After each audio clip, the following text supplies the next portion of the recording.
네, 여러분, 오늘 조선일보에 재밌는 기사가 하나 났어요. 이 오피니언부 부장하는 김 누군가요? 광복절 하루 앞인 지난 14일 영화 덕혜옹주를 보러 갔다.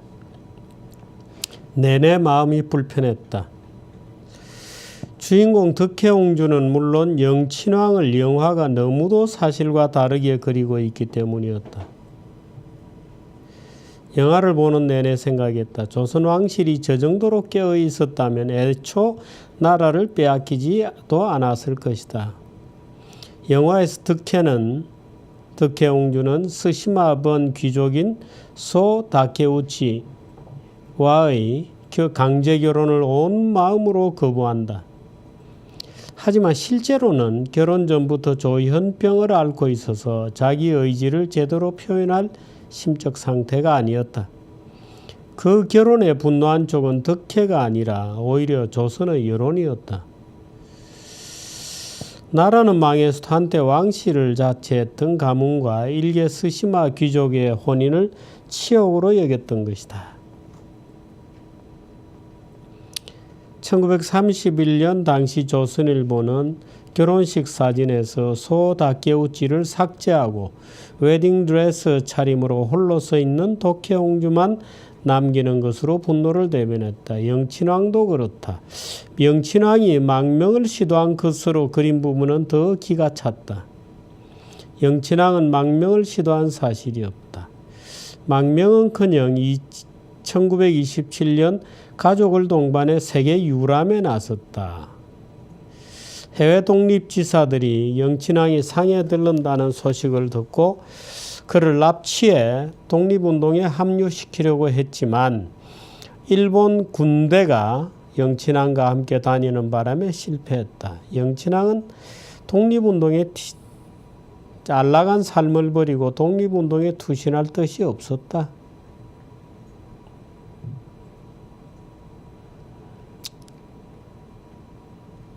뭐 이런 얘기들을 쭉 있습니다. 그래서 이 기자가 이 밑에 최근 고종이 아관 파천 때 피신한 길을 고종의 길로 복원한다는 정부 계획이 발표됐다.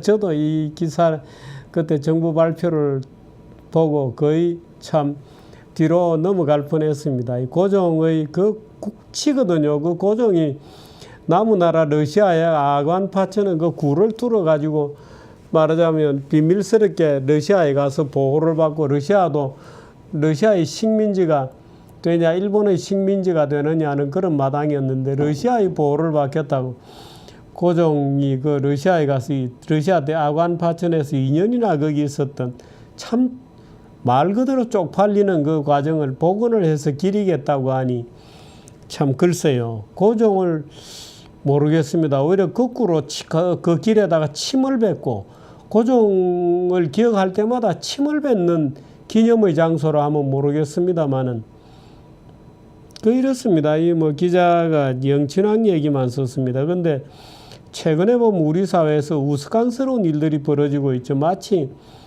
조선이 망한 이유가 아무것도 없고 일본만 자꾸 나쁘게 그리다 보니까 마치 고종이 굉장히 독립투사이기라도 했던 것처럼 그리거나 또는 민비가 일본인의 손에 일본군인의 손에 살해되었다는 이유 하나만으로 마치 민비가 무슨 굉장한 독립투사고 민족의 무슨 정신을 대변하고 이런 것처럼 그려서 무슨 명성황후가 어떻고 저는 명성황후 이 드라마는 뭐죠? 그 뮤지컬은 보지는 않았습니다만은 참 글쎄요. 그럼 뮤지컬이 있을 수도 있겠다는 차원에서 보지 않았습니다만은 어떻든 전반적으로 마치 명성황후 민비가 무슨 굉장한 이 의식이나 있고 고종이 굉장히 무슨 독립의 무슨 의지나 해이금 일사도 보내고 열심히 독립을 위해서 싸우지 않았느냐는 식의 말도 안 되는 고종은 나라를 팔아먹었죠. 나라를 팔아먹는 대신에 자기를 보존한 겁니다. 그래서 예를 들어서 고종, 순종, 영친왕 과 그래서 이제 고종이 순종에 넘겨주고 순종 때 이제 나라를 팔아먹게 되는데 1905년, 1910년 바로 내일 모레군요. 8월 22일이 국치일이니까 한일합방 조약을 체결하게 되죠. 근데 그 과정에서 고종과 순종, 영친왕 이런 왕가와 고종의 동생인가요? 뭐 영친왕의 뭐 동생, 뭐 고종의 형 이런 왕가 일족은 일본의 왕으로 그대로 들어갔습니다. 일본의 왕족으로, 왕공족으로. 마치 그 고구려가 연개소문 자식들이 그 내분이 나가지고 터져서 무슨 우리 사회 일각에서는 연개소문이를 영웅처럼 그리는 이런 우스꽝스러운 그 수나라 당나라하고 몇 번 싸워서 이겼다는 이유만으로 그 연개소문을 마치 무슨 민족의 영웅처럼 만드는 참 이상한 역사관들이 횡행하고 있어요.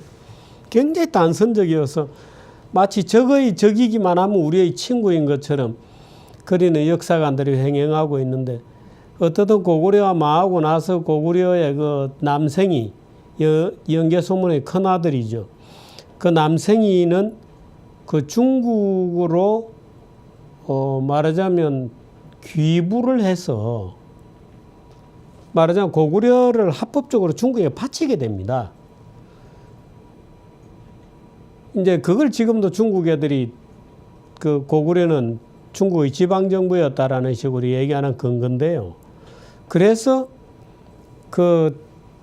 저 왕이었던가 이거 칭호를 듣게 되죠. 그래서 당나라 장안에 가면 큰 블록에 있는 뭐 호화 거의 뭐 엄청난 궁궐을 짓고 호의호식하면서 살았어요. 그 남생이가 연개소문의 아들이. 그런 것처럼 한일합방이 되고 나서 고종, 순종, 영친왕 이런 이시왕가 일족이 이왕이라는 이름으로 칭호로 바꾸고 이왕이라는 이름으로 바꾸고 일본의 천황이 황가가 있죠. 그 황가 밑에 왕족으로 편입이 되었습니다. 그래서 잘 먹고 잘 살았죠. 매달 150만 원이라는 엄청난 그 당시 총독부 전체 예산의 국가재정의 10%에 해당하는 엄청난 세비를 받으면서 호의호식하고 잘 살았습니다.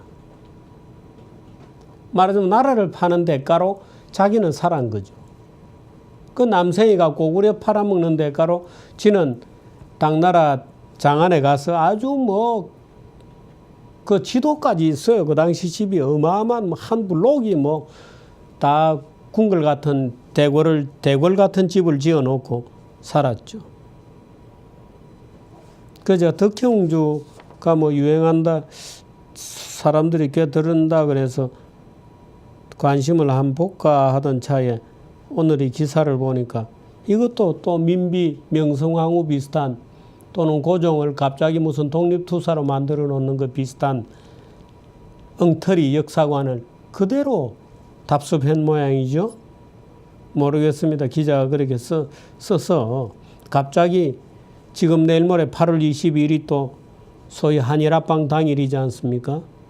을사보호조약도 마찬가지고 그래서 그 이승만이 아니라 누구죠? 그 당시 그 친일파 그대로 되어 있는 이완용이 고종들을 항의를 했대잖아요. 왜 사건만 저질러 놓고 자기가 저질러 놓고 무만한 날 보고 시키냐고 항의했다고 되어 있는데요. 사실이 자꾸 이승만이라고. 이완용이는 화수인이고 고종이 문제입니다. 이완용은 그냥 고종이 시키는 대로 한 거죠. 할 수 없이 끌려간 겁니다. 할 수 없이 그래도 고종에게 충성한다고 고종이 시키는 거를 다 한 거거든요. 그래서 이완용이를 무슨 천하의 친일파다 그 나라를 팔아먹었던 나라를 진짜 팔아먹은 인간은 고종이죠. 고종이 을사보호조약하고 팔아먹고 한 건데 그 고종이 시키는 대로 한 거거든요. 이완용은 뒤치다거리만 하는. 아주 그 고종은 40년 동안 메이지 유신을 했대. 일본의 메이지하고 똑같은 나이도 똑같고 똑같이 40년을 제위에 있었는데 하나는 저렇게 나라를 부강하게 만들고 하나는 한 사람은 완전히 나라를 들어먹어서 팔아넘기고 자기 일가는 다 보존이 되었어요. 그 얘기입니다. 병합 후에 왕공적으로 편입이 되었다는 거고 고종의 형 이희는 공족이 되고 그 얘기가 제가 여러분들께 이영훈 교수의 극강 환상의 나라 시리즈를 좀 열심히 봐달라고 페이스북에 올렸습니다마는 거기에 10편, 11편이 누가 나라를 팔아먹었나입니다. 누가 나라를 팔아먹었나. 거기에도 보면 11편에 보면 어떻게 고종과 일족들이 왕과 귀족으로 왕공족으로 편입이 되어서 지냈는지에 대해서 이영훈 교수가 아주 자세히 설명을 하고 있습니다마는 영친왕 지금 말하는 이 영친왕은 아주 세계 유람을 다니고 1945년에 일본이 항복하자마자 일본에 그걸 하게 되죠.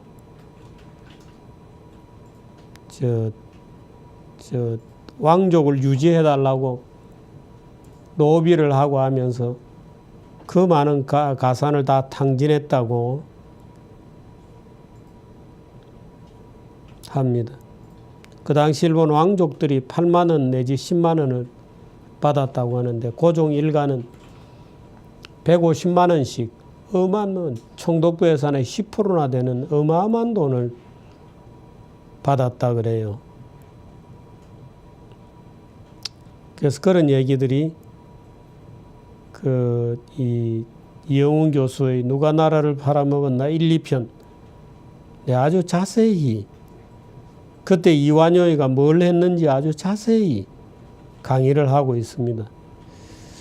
그래서 여러분들이 그거 한번 봐주시기를 다시 한번 부탁을 드리려고 제가 이 영친왕과 득혜옹주 얘기가 마침 신문에 났길래 드립니다. 그래서 그 엉터리 같은 역사관에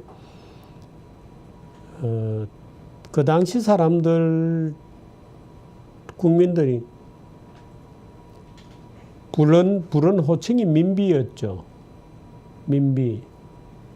말하자면 지금으로 따지면 악녀의 대명사였습니다. 청일전쟁 벌어진다고 하는데 궁중에 무당들 불러서 구신하고 그 점쟁이 불러가지고 무슨 가마솥을 기둥 밑에 파묻으면 괜찮습니다 해서 거짓이나 하고 이러던 사람들이에요. 이거 수준이라는 게. 근데 단지 일본 낭인들과 일본 무슨 변장한 군인한테 죽었다는 그 이유만으로 마치 무슨 독립에 무슨 의지가 있고 국권을 지키려고 애를 쓰고 천만의 말씀입니다. 천만의 말씀. 그런 역사관들이 엉터리 역사관들이 고구려의 연개소문이 갑자기 무슨 중국을 몇 번 중국에